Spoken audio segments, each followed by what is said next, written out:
was too busy to come to the debate, so he decided he needed to reschedule. It's the story of a man named Brady. He's not here. Anyway, he will be here, though, on June 1st. Can you come back on June 1st, Colonel West? I am always ready. Okay, so you're going to have to debate me today. That's a losing proposition for one of us. and it ain't me. Oh, look at that. Happy Mother's Day. Hi, look at this. He's willing to take on the debate. Well, I don't really know how many things we could actually debate about since we're pretty similar in our viewpoints, and that's one of the reasons that I support you. Well, I think if you believe in America and the exceptionalism of this country, you believe it's a constitutional republic and the rule of law. I think if you believe in empowering the individual and not enslaving them, you and I are speaking the same language, and I think a lot of people in Congressional District 22 and across America are speaking that language as well. Are you speaking the same language as this gentleman? And let me say this to my African-American or black brothers and sisters that think this is not your fight. Let me tell you something. After dark, we all look Mexican riding down the street.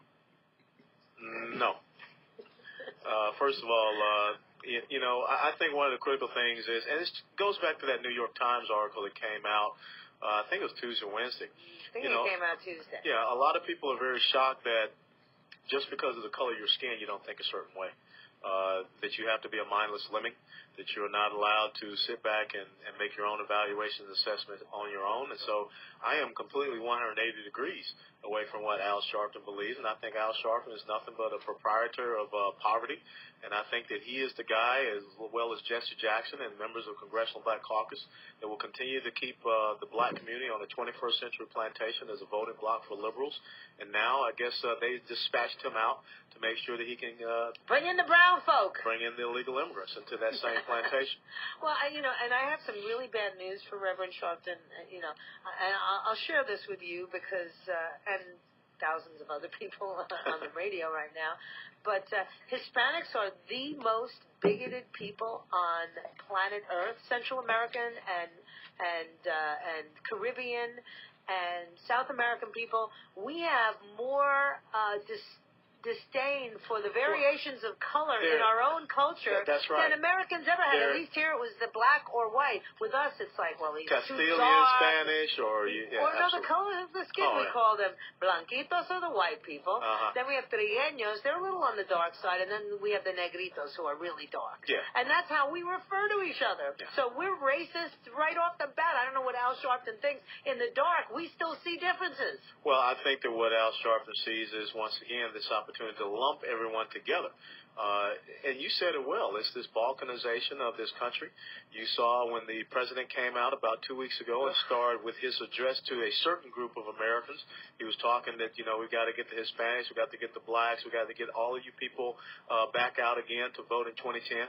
And obviously, he's not talking to me. Yeah, and something else is going around. I guess I'm a Latino. Well, something else is going around the web, too, is a lot of people are very upset. Has the president visited Nashville, Tennessee? No, he has not. And, let me tell you something about what's going on in Nashville, because I find this a fascinating story. And it's happened before in the last couple of years, where you have a very resilient group of people who don't come crying to the federal government for aid, where they actually turn to their community. I'll share with you a conversation. And, by the way, my heart goes out to the people in those flood. Absolutely, you cannot believe the devastation and loss of life that's taking place. And the American media is talking about Greece having violent riots. And trust me, that's an important subject. But when the Dow goes down 1,000 points, my friends, it's not simply because of Greece. It's because there are things happening all over this country that are going to affect the economy, from oil spills to trials of Navy SEALs, which ended up with a happy ending. But wait till you hear some of the stuff that I have that goes a little deeper than that, the problems that you first alerted me to about our rules of engagement and what it's costing. We have Rangers now that are perishing because they've been told they cannot fire on groups of 3 or more. So what did they think? The terrorists were going to bring their families with them? Well, once again, I think that you have a leadership in the military that is disconnected from what's going on the ground. And just the same as we see in our society as a whole in the United States of America, we got lawyers doing too much in the military, and we're not enabling the warriors to go out there and be successful on the battlefield. And you can't tell people that, well, there has to be a group of this or more, or you can't tell people they have to fire one first, or they have to show a certain type of hostile intent. You take the initiative away from our men and women. Yeah, well, listen, I'm here to talk with you today a little bit about some of what's going on in the war effort, because I have respect for your military experience. But most importantly, you're running for Congress in a district that has a lot of coastline. Yes.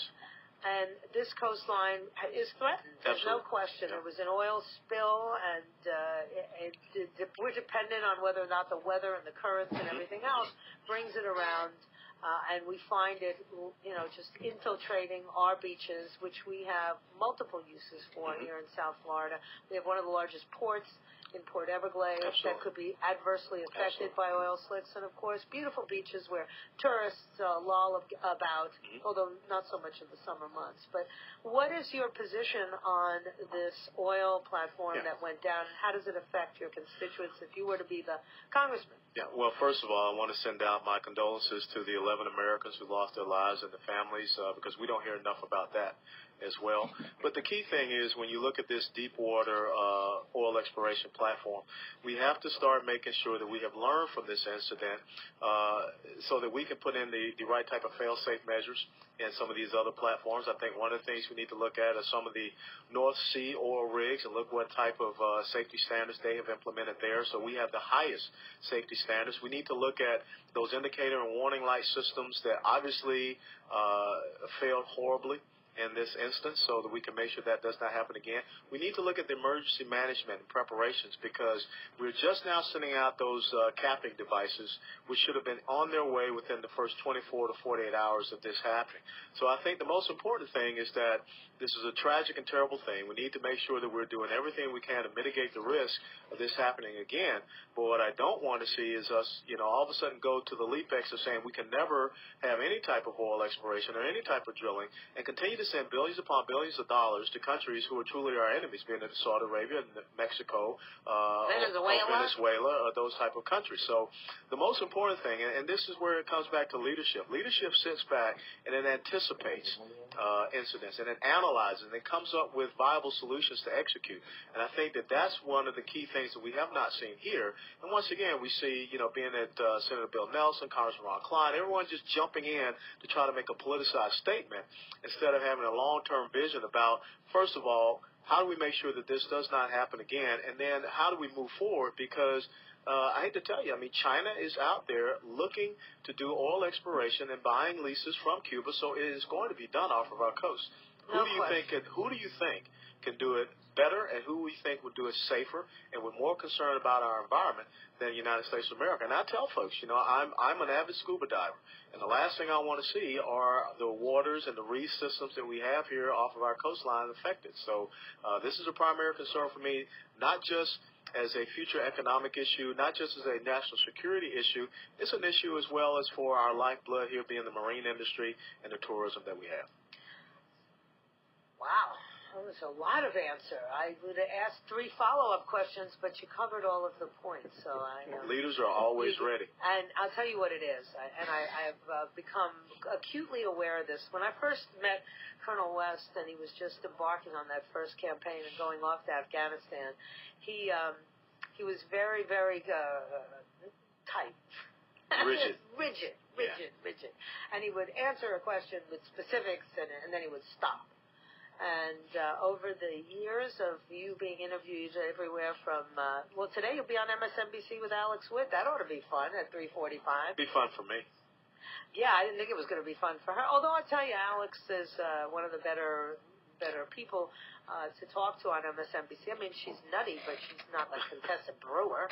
Wasn't she the one you did last time? No, that was Monica Novotny or something. Oh, that's right. Contessa Brewer is a psychopath like Keith Olbermann. So if you ever get on with her, good luck. But I'm glad to see that you have really developed the skill of using the time allotted to you almost too well. Well, I think one of the things that you have to do, and something that I hold myself to a very high standard, is getting better every day. And at the end of the day, you go back and